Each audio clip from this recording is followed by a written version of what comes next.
Halo semuanya, welcome back to my channel. Jadi di video kali ini aku masih membahas seputaran dengan sastra. Sebenarnya sastra itu sangat menarik untuk dipahami. Jadi di konten kali ini aku ingin menganalisis sebuah novel dalam pendekatan objektifnya. Terlebih dahulu, aku akan menjelaskan pengertian dari pendekatan objektif. Pendekatan objektif adalah sebuah pendekatan yang hanya mengkaji sebuah karya sastra yang terdapat di dalam teks karya sastra itu. Yang artinya kita terfokus kepada teks karya sastra itu sendiri. Dengan kata lain, pendekatan objektif memandang dan menelaah sebuah karya sastra dari segi intrinsik yang dapat membangun sebuah karya sastra tersebut, yaitu seperti tema, alur, latar, tokoh, penokohan, sudut pandang, gaya bahasa, dan yang terakhir amanat. Nah, jadi aku memilih sebuah novel yang akan aku analisis dalam pendekatan objektifnya. Aku memilih judul novel yang berjudul Heart yang ditulis oleh Ninit Yunita. Yang pertama ada tema. Tema adalah ide pokok atau inti dari sebuah cerita yang disampaikan. Tema di dalam novel ini bertemakan percintaan, karena dalam novel ini menceritakan seorang perempuan yang mencintai seseorang laki-laki, namun laki-laki tersebut tidak mencintainya. Yang kedua, tokoh dan penokohan. Tokoh adalah orang yang menjadi pelaku di dalam cerita, sedangkan penokohan adalah watak atau karakter atau sifat dari tokoh tersebut dalam suatu cerita. Pertama, kita akan membahas tokoh-tokoh di dalam novel Heart. Terdapat pengelompokan dua tokoh, yaitu tokoh utama, Rachel, Farel, dan Luna. Yang kedua, tokoh sampingan, Ayah Luna, Mama Rachel, Papa Rachel, dokter, suster 1 dan suster 2, dan pedagang.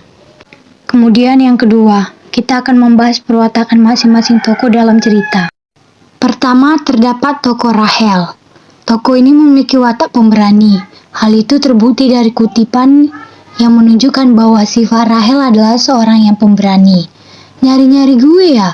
Rachel tertawa dengan santai ia duduk di cabang pohon. Kalimat tersebut terdapat pada halaman 5. Kemudian Rachel juga merupakan seorang yang pencemburuan. Hal itu terbukti dari kutipan teks, janjian sama Luna. Kok sering banget sih? Perasaan kemarin-kemarin kan udah ketemuan. Terdapat pada kalimat halaman 42. Tokoh Rachel juga memiliki sifat yang selalu menepati janji. Hal itu terbukti dari kutipan yang menunjukkan bahwa sifat Rachel adalah selalu menepati janji. Lu maunya apa sih? Kemarin lu sendiri yang bilang kalau Luna nolak, gue harus nabrak lu sampai mati. Udah gue tepati janji gue, sekarang malah lu yang marah-marah ke gue. Kalimat tersebut terdapat pada halaman 64. Tokoh Rachel juga memiliki sifat yang baik hati. Hal itu terbukti dari kutipan teks, gue memutuskan untuk mendonorkan hati gue buat Luna. Cinta itu senang melihat orang yang dia cintai bahagia. Dan gue tahu kalau lu akan bahagia sama Luna. Kalimat tersebut terdapat pada halaman 157. Kemudian yang kedua, tokoh Farel. Tokoh ini memiliki watak nekat. Bukti kutipan yang menunjukkan bahwa sifat Farel adalah seorang yang nekat. Kalau Luna nolak gue, lo geber mobil lo sekenceng mungkin dan tabrak gue sampai gue mati. Oke? Kalimat tersebut terdapat pada halaman 54. Farel juga memiliki watak percaya diri. Bukti kutipan yang menunjukkan bahwa Farel merupakan seorang yang percaya diri. Pokoknya dalam satu kata, Luna itu cewek ideal gue. Tipe orang yang cocok buat jadi istri gue nanti. Tipe orang yang cocok buat jadi ibunya anak-anak. Kalimat tersebut terdapat pada halaman 25. Kemudian tokoh Luna. Tokoh ini memiliki watak humoris. Bukti kutipan yang menunjukkan bahwa Luna adalah seorang yang humoris.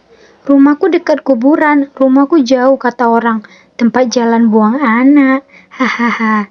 Teks tersebut terdapat pada halaman 21. Luna juga memiliki watak yang pesimis.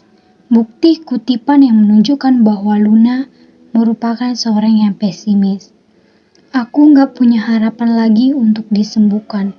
Kematian hanya soal waktu. Dan itu nggak akan lama lagi. Teks tersebut terdapat pada halaman 62. Kemudian tokoh Ayah Luna. Ayah Luna memiliki watak yang peduli. Bukti kutipan yang menunjukkan bahwa Ayah Luna adalah seorang yang peduli. Oh, Om turut berduka cita, Farel.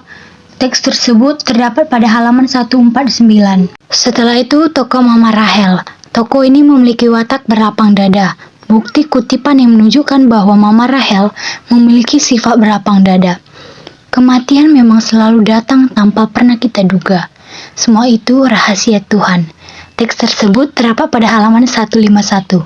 Kemudian tokoh Papa Rahel. Tokoh Papa Rahel memiliki watak bijaksana. Buktinya terdapat pada teks, "Terima kasih Farel, Om juga sama. Kami tidak pernah menyangka hal ini, tapi Tuhan berkehendak lain." Teks tersebut terdapat pada halaman 151. Kemudian tokoh dokter. Tokoh dokter memiliki watak yang jujur. Buktinya terdapat pada teks, "Jujur saya katakan, Luna sudah tidak ada harapan lagi. Maafkan saya, Pak. Tapi dari semua hasil pemeriksaan, hanya donor hati yang dapat menyembuhkan putri Bapak." Terdapat pada teks halaman 128. Kemudian yang terakhir tokoh suster. Tokoh suster memiliki watak yang ramah. Buktinya terdapat pada teks, "Hari ini pulang ya?" Terdapat pada teks halaman 129. Yang ketiga ada alur. Alur yang digunakan dalam novel ini adalah alur maju. Dalam novel ini, bagian alur yang disajikan secara berurutan dari tahap perkenalan atau pengantar, dilanjutkan tahap penampilan masalah, dan diakhiri tahap penyelesaian. Kemudian terdapat latar. Latar adalah keterangan mengenai ruang, waktu, serta suasana terjadi peristiwa-peristiwa di dalam karya sastra. Terdapat 3 latar di dalam novel ini, yaitu latar waktu, tempat, dan suasana. Pertama, latar tempat. Latar tempat dalam novel ini yang pertama di Jakarta. Latar tempat ini diceritakan pada awal cerita. Hal tersebut terlihat dari pernyataan, "Sore di Jakarta, langit mendung, tapi tidak ada titisan air yang turun dalam bentuk hujan." Terdapat pada halaman 1. Kemudian, latar tempat yang kedua itu ada di danau. Hal tersebut terlihat dari pernyataan, "Luna dan Farel ada di atas perahu. Air danau memantulkan bayangan mereka."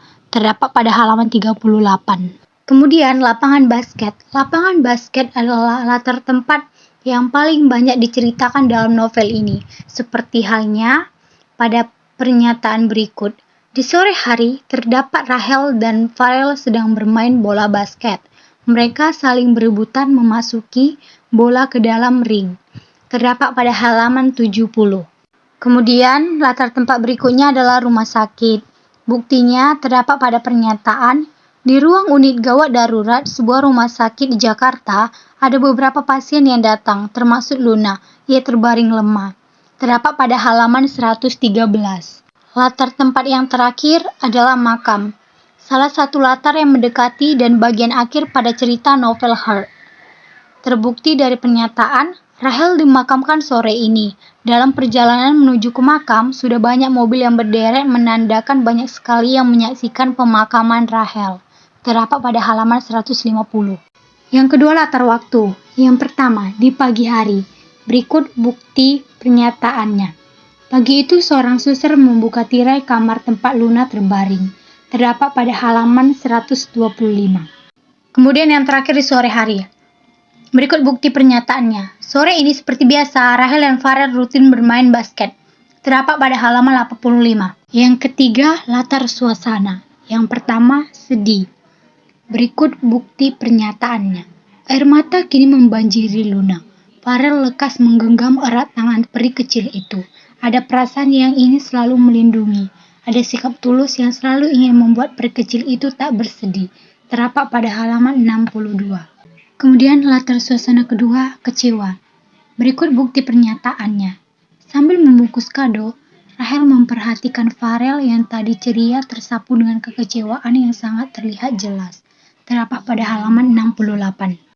Yang terakhir, latar suasana gelisah. Terbukti dari pernyataan, mata kecil itu memandang wajah Farel dengan gelisah. Setelah berpikir 3 menit, Rahel memutuskan untuk memberi Farel napas buatan. Terdapat pada halaman 11. Keenam, gaya bahasa. Gaya bahasa yang digunakan dalam novel ini merupakan bahasa sehari-hari dan bukan merupakan ragam bahasa baku. Nah, yang terakhir amanat. Amanat dalam novel ini saya mengambil 2. Yang pertama, belajar menjadi orang yang lebih peka. Pengarang menyampaikan pesan bahwa kita harus bisa menjadi orang yang lebih peka, baik dalam suatu keadaan ataupun menyangkut perasaan orang lain. Jangan sampai membuat orang lain tersebut sedih. Kemudian yang kedua, cinta itu tidak egois dan rela berkorban. Pengarang juga mengingatkan kepada kita bahwa cinta sejati itu adalah cinta yang berani berkorban demi kebahagiaan orang yang dicintai. Yang artinya, mencintai seseorang tidak harus memilikinya. Karena sesungguhnya mencintai seseorang adalah ketika kita melihat orang itu bahagia dengan pilihan hidupnya. Maka dari itu, mencintailah seadanya, tidak berlebihan. Karena mencintai yang berlebihan akan menghilangkan akal sehat dan merusak diri kita sendiri. Sekian yang boleh dapat saya sampaikan. Semoga dapat bermanfaat bagi teman-teman. Jangan lupa di like, kemudian share, dan yang terakhir subscribe YouTube saya. Terima kasih.